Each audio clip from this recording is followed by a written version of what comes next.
Jânio Quadros foi um dos presidentes com um dos mais curtos mandatos presidenciais da história, tendo governado por menos de 7 meses e marcado por várias polêmicas, como a proibição das rinhas de galo, utilização de lança-perfume ou mesmo a utilização de biquínis em praias ou em desfiles no Brasil. E a sua renúncia em agosto de 1961 vai desencadear uma terrível crise política e sucessória no Brasil, que quase culminará numa guerra civil. Mas isso eu vou comentar com mais detalhes no transcorrer desse vídeo. O meu nome é Eduardo José de Alvarenga, eu sou professor de História formado pelo Instituto Federal de Ciência e Tecnologia de Goiás. E o assunto de hoje será o mandato do 22º presidente do Brasil, Jânio Quadros. Então já deixa o seu like para fortalecer esse canal e assista esse vídeo comigo até o fim. Nascido em 25 de janeiro de 1917 em Campo Grande, Mato Grosso do Sul, o Jânio Quadros teve uma vida marcada por uma rápida ascensão política, tendo sido ele já prefeito de São Paulo e depois governador de São Paulo, tendo chegado à presidência da República em 1961 e renunciado em agosto do mesmo ano. Há algum tempo atrás, eu escrevi um texto para a Infescola em que eu falo que, apesar de ter nascido no Mato Grosso do Sul, as origens da família do Jânio Quadros é o Paraná. Mas se formos investigarmos as raízes genealógicas mais antigas da família do Jânio Quadros, vamos ver que elas remontam à Espanha. Um grupo de espanhóis chegou aqui há muito tempo atrás. Ele se tornou bacharel em Direito e se casou com Eloá do Vale, com quem teve uma filha, Dirce Maria do Vale Quadros. Em 1947, Jânio Quadros perdeu as eleições para ser vereador de São Paulo. Só que ele conseguiu assumir mesmo assim uma vaga na Câmara Municipal em 1948 por conta da cassação dos mandatos de candidatos filiados ao Partido Comunista Brasileiro. Vamos lembrar, galera, que o Partido Comunista do Brasil havia sido colocado na ilegalidade pelo ex-presidente Eurico Gaspar Dutra. Então, todos os candidatos filiados ao partido também foram cassados nas eleições. Em 1950, ele também conseguiu ser eleito como deputado federal, assumindo uma cadeira na Assembleia Legislativa de São Paulo. Era mais ou menos nesse período que o Jânio Quadros começou a defender pautas moralizantes de defesa das famílias, dos bons costumes no Brasil e ser um ferrenho opositor de tudo aquilo que a oposição chamava de comunismo. Em 1953, o Jânio Quadros finalmente se torna prefeito de São Paulo, se eu não me engano, aos 36 anos de idade, através do PDC, Partido Democrata Cristão.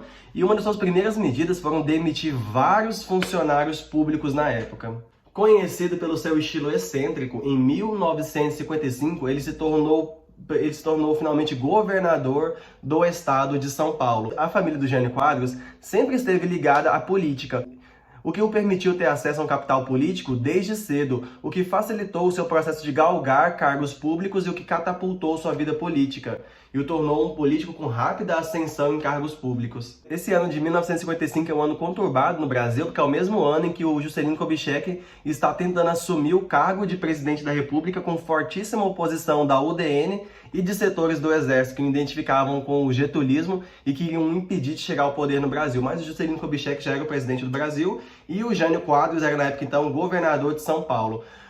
O Jânio Quadros, já na época do governo Juscelino Kubitschek, já pretendendo ser candidato à presidência do Brasil, já iniciava suas campanhas políticas, inicialmente atacando o governo Juscelino Kubitschek, acusando o seu governo de ter corrupção e prometendo que, se ele for presidente, ele vai iniciar campanhas de investigação à corrupção durante o governo de Juscelino Kubitschek.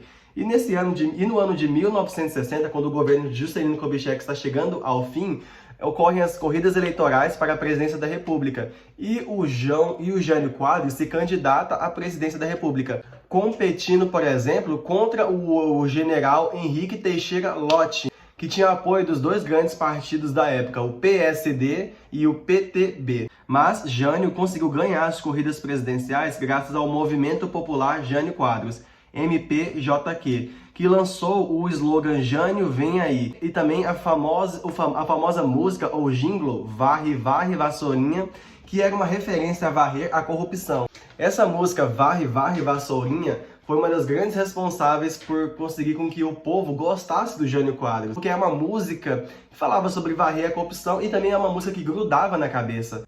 Essa música, inclusive, está aqui no livro História do Brasil Contemporâneo, escrita por Carlos Fico. E a música desse jingle, que grudou na cabeça das pessoas na época, era Varre, varre, vassourinha, varre, varre, a bandalheira. Ou seja, é uma referência a varrer a corrupção do Brasil. Que o povo já está cansado de sofrer desta maneira. Jânio Quadros é a esperança deste povo abandonado. Jânio Quadros é a certeza de um Brasil moralizado. Essa aqui é uma referência à campanha que o Jânio Quadros faz desde o governo de São Paulo de moralizar a sociedade brasileira, em oposição a tudo aquilo que seria contra a moralidade, os bons costumes.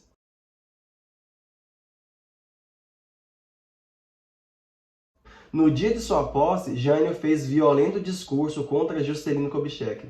Gente, o Jânio era um político extremamente controverso e que tinha algumas ações contraditórias. No mesmo dia de sua posse, quando foi passado para ele a faixa presidencial, ele elogiou o Juscelino Kubitschek e o seu governo. Só que algumas horas depois, durante uma entrevista, como fala o historiador Carlos Fico, o Jânio fez um violento discurso contra o Juscelino Kubitschek, acusando-o pela inflação e pela dívida externa que o seu governo havia acumulado, e afirmando terrível situação financeira do Brasil. Ele havia acusado o Juscelino Kubitschek de ter feito o Brasil contrair uma dívida externa durante o período do plano de metas, construção de Brasília e industrialização, que o Jânio alegou ter dado em seu governo. Outra coisa que é preciso lembrar é que nessa época, a eleição para presidente era separada da eleição para vice-presidente. A Constituição de 1946 permitia que fossem eleitos em dois processos diferentes, um presidente e um vice-presidente. O Jânio havia sido eleito com uma quantidade expressiva de votos, mais de 5 milhões de votos, tendo sido até aquele momento o presidente com a maior quantidade de votos até então na história do Brasil. Só que o vice-presidente eleito era alguém que não tinha nada a ver com as posturas ideológicas do Jânio Quadros. Quem foi eleito como vice-presidente do Jânio foi João Goulart, o ex-ministro do Trabalho durante o período presidencial do Vargas, o vice-presidente do Juscelino Kubitschek e um político conhecido por ser associado às lideranças sindicais, ao trabalhismo e às esquerdas, ao passo que o Jânio era um político de direita e conservador. Então eram políticos diferentes e que haviam sido eleitos para o mesmo mandato presidencial. E em 1961, ambos tomam posse. Mal assumiu o poder, Jânio já inicia medidas de combate à corrupção. De acordo com Carlos Fico, ele abriu inquéritos para examinar a atuação de diretorias de autarquias e fundações, como o Instituto Brasileiro de Geografia e Estatística, famoso IBGE, e a Rede Ferroviária Federal, e além da Companhia Vale do Rio Doce. Era o que o Jânio Quadros chamava de obra de saneamento moral da nação. Outras medidas que ele tomou foram tidas pela população como ridículas, como a proibição de desfiles de maiô nos concursos de Misses, a proibição de briga de galo e também a proibição de lança-perfume, que era algo muito utilizado pelos brasileiros, principalmente em épocas festivas como o Carnaval. Claro que a proibição do lança-perfume tem seus fundamentos e também não é tão questionável assim. Mas outras medidas do Jânio foram tidas como impopulares para a população. Outra coisa que tornou o mandato de Jânio algo diferente dos vindos até então era o costume do Jânio de enviar bilhetes para os seus ministros, ou seja, ele não se comunicava diretamente com seus ministros. O Jânio, ele tinha o costume de enviar bilhetes para eles contendo as suas ordens. Jânio Quadros era um político que tinha um estilo excêntrico, o que o tornava, muitas vezes, mais famoso que os próprios partidos ao qual ele estava afiliado. Por exemplo, quando ele se candidatou à prefeitura da cidade de São Paulo, ele era afiliado ao PDC, Partido Democrata Cristão, que não era muito conhecido, mas que serviu apenas para ser a base eleitoral do Jânio Quadros. Outra coisa, galera, que possibilitou a eleição do Jânio com tantos votos era o seu apelo ao populismo. Era o seu apelo, pessoal, às massas populares, algo que hoje em dia nós conhecemos como populismo. O Jânio Quadros tentou criar uma imagem de que ele era próximo do povão. Por exemplo, em um dos comícios presidenciais, o Jânio Quadros simplesmente tirou um sanduíche do bolso do seu paletó e começou a comer ele na frente das câmeras, inclusive permitindo que migalhas de pão caíssem em sua roupa, para aparentar, durante as corridas eleitorais, que ele era parte do povão, fazendo com que a população olhasse para ele e se identificasse. Nossa, esse cara, ele não está tão distante assim do povo. O que veio se tornar, depois disso, uma prática muito recorrente dos políticos. Não é à toa que esse período, galera, que vai de 1946, com o fim da ditadura varguista, até 64 é chamada de República Populista, porque todos os presidentes que vieram após a ditadura do Vargas e antes da ditadura militar eram todos presidentes que, em alguma maneira, tentavam se aproximar do povo através de estratégias ou medidas que depois serão conhecidas como populismo. Pessoal, temos que lembrar outra coisa que vai marcar o mandato de todos os presidentes que vêm de 46 até 1964. É a conjuntura internacional marcada pela Guerra Fria. Vamos lembrar que a Segunda Guerra Mundial já tinha acabado. E os dois grandes vencedores eram Estados Unidos e União Soviética, que iniciaram um grande conflito em escala global pela expansão de suas zonas de influência. Os Estados Unidos, preocupados com a difusão do capitalismo em escala internacional, preocupava-se em impedir a expansão ideológica do socialismo e do comunismo vindos da União Soviética. Nesse contexto, todos os presidentes do Brasil que se alinhavam aos Estados Unidos,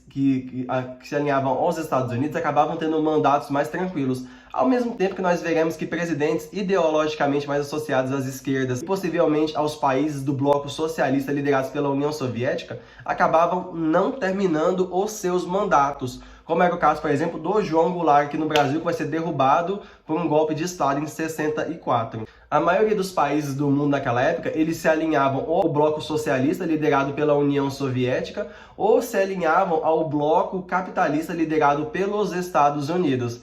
Porém, apesar disso, as atenções dos Estados Unidos não estavam assim tão focadas aqui na América Latina. O interesse dos Estados Unidos, principalmente, era conter a expansão do socialismo lá na Ásia. Por exemplo, no Vietnã, na Coreia do Norte. O que vai mudar essa questão? O que vai fazer com que os Estados Unidos dessem mais atenção para a América Latina durante esse período da Guerra Fria? Foi a Revolução Cubana de 1959. O surgimento de um país socialista alinhado ao maior inimigo dos Estados Unidos, a União Soviética, bem do lado dos Estados Unidos na América Latina, fez com que os Estados Unidos despertassem e virassem as suas atenções para a América Latina, que estava bem do seu lado. Até então, os Estados Unidos achavam que a América Latina já estava completamente dentro da sua zona de influência e consideravam a América Latina praticamente o seu quintal, onde eles não acreditavam que os países pudessem se alinhar contra ele. Desde o século XIX, existia a doutrina da América para os americanos, no qual existia a ideia de que os Estados Unidos estavam predestinados a liderar todos os países aqui da América e que esses estavam completamente dentro da sua zona de influência. E a forma controversa de governo do Jânio Quadros fez com que existissem dúvidas quanto às suas reais intenções. Por exemplo, durante toda a sua carreira política, ele se mostrou como uma pessoa conservadora, de direita, defensora dos bons costumes e totalmente contra o comunismo. Mas no poder, qual foi a política externa adotada pelo Jânio Quadros? O Jânio retomou as relações diplomáticas com a China comunista de Mao Tse-tung e com a União Soviética, mas ele também manteve o Brasil alinhado à zona de influência dos Estados Unidos. O seu objetivo era fazer com que o Brasil tivesse relações diplomáticas com todos os países, sem tomar um lado específico na Guerra Fria. Mas vários analistas falam que naquela conjuntura, naquela época, não era possível você governar sem tomar partido de um dos lados. Era aquilo que Jânio chamava de a política externa independente. Mas no contexto da Revolução Cubana, em que um país da América Latina havia se tornado oficialmente socialista, era impossível você manter-se neutro. Em outra medida muito polêmica, após a Conferência de Punta del Este, em que o Brasil e a Argentina condenaram a invasão americana à Baía dos Porcos, em Cuba, em um momento polêmico pra caramba, o Jânio Quadros concedeu uma grande honraria brasileira ao ex-guerrilheiro e novo ministro da Economia de Cuba, Ernesto Che Guevara, que inclusive chegou a vir em território brasileiro e foi recebido pelo presidente Jânio Quadros. Jânio concedeu a Che Guevara a condecoração da Ordem do Cruzeiro do Sul. E essas medidas o tornaram muito impopular tanto por parte dos políticos da direita quanto pelos políticos de esquerda no Congresso. Tendo a oposição de políticos de direita no Congresso que deixaram de ver com bons olhos suas atitudes e tendo a oposição dos políticos de esquerda no Congresso, Jânio Quadros não conseguia apoio para aprovar nenhuma das suas medidas econômicas ou políticas, o que foi o isolando politicamente. Para vocês terem uma ideia, A UDN, que era um partido de direita e conservador, que criticou os governos de Getúlio Vargas, que criticou fortemente o governo de Juscelino Kubitschek e que o haviam apoiado a chegar na presidência, também se tornaram oposição a ele. O próprio representante da UDN, Carlos Lacerda, declarou que estava removendo o seu apoio ao Jânio Quadros. Outra coisa, galera, que vai acirrar os ânimos dos políticos de direita no Brasil contra o Jânio Quadros e que também vai acirrar os ânimos dos militares contra o Jânio Quadros foi uma estratégia dele de enviar o seu vice-presidente João Goulart à China comunista. Ele justificou o envio do João Goulart à China comunista como uma medida diplomática. Mas qual que era o plano do Jânio Quadros? Ele sabia que o João Goulart era ainda mais impopular do que ele por parte das elites, por conta das suas ligações com os sindicatos, com o trabalhismo, com algumas lideranças de esquerda e com a política do Getúlio Vargas. Então ele pensou, se eu enviar o João Goulart à China e eu renunciar, o Congresso não vai querer que eu renuncie por não quererem a posse do João Goulart, que estava na China. Era uma das suas estratégias. Porém, a ida dele à China também vai tornar o governo como um todo muito impopular perante as Forças Armadas, que inclusive vão começar a manifestar o interesse na renúncia de Jânio Quadros. Vão começar a manifestar o interesse em um movimento de forçar o Jânio Quadros a renunciar à presidência. E em 25 de agosto, Jânio Quadros vai renunciar ao seu cargo de presidente através de uma carta. Galera, 25 de agosto era praticamente 7 meses depois que ele havia iniciado o seu mandato presidencial em janeiro de 1961. Então ele ficou menos de um ano na presidência da República, sendo um dos presidentes que governou por menos tempo. E ele renunciou através de uma carta, na qual ele mencionava ser vítima da pressão vinda por parte de forças terríveis, que ele não mencionava quais que eram. Provavelmente essas forças terríveis que ele mencionava eram os partidos do Congresso que não o apoiavam, a UDN, algumas oposições de esquerda, por exemplo, e ele renunciou à presidência da República. Muitos analistas, galera, falam que o objetivo do Jânio Quadros era desencadear na população uma forte comoção e que a população saísse às ruas para defender a sua permanência no cargo e que o Congresso o pedisse para permanecer no cargo. Ele achou, galera, que despertaria um clamor popular igual aconteceu na época que o Getúlio Vargas se suicidou. Ou então na época que o Getúlio Vargas também renunciou durante a época do Estado Novo e a população saiu à rua para pedir a sua permanência. Mas isso não aconteceu, galera. No dia em que ele renunciou, o Congresso aceitou prontamente a sua decisão e não houve nenhuma pressão popular, nem nenhum clamor no Congresso para que ele permanecesse. O Jânio Quadros acreditou que o Congresso aumentaria os seus poderes para que ele pudesse aprovar as suas medidas sem necessariamente ter que contar com o apoio do Congresso. Mas isso não aconteceu. Após a sua renúncia, Jânio Quadros viajou para fora do país. João Goulart, que estava na China, recebeu um telefonema informando-o sobre a renúncia do presidente e afirmando que agora, constitucionalmente, ele seria o novo presidente do Brasil. E a sua renúncia vai desencadear uma gigantesca crise política e sucessória no Brasil que quase irá culminar em uma guerra civil.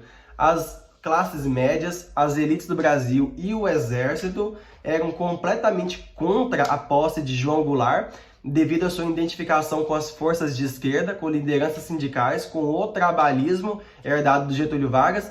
E ele também, galera, era muito mal visto por parte do governo norte-americano, que o associava ao comunismo e ao socialismo internacional e à influência soviética na América Latina. Então, João Goulart, galera, ao retornar ao Brasil, vai encontrar aqui quase um estado de guerra, com as tropas do Rio Grande do Sul, lideradas pelo governador do Rio Grande do Sul, Leonel Brizola, prontas para pegarem armas para defender a posse do João Goulart, e a maior parte das Forças Armadas do Brasil, principalmente as de São Paulo, Minas Gerais e de outros estados, prontas para pegar em armas para impedirem a posse de João Goulart. O Congresso Nacional também não sabia o que fazer para garantir a posse de João Goulart, e algumas medidas extraordinárias, como por exemplo o parlamentarismo, vão ser cogitadas para garantir a sua posse. Mas isso, pessoal, é um tema de uma próxima videoaula que eu lançarei aqui no canal.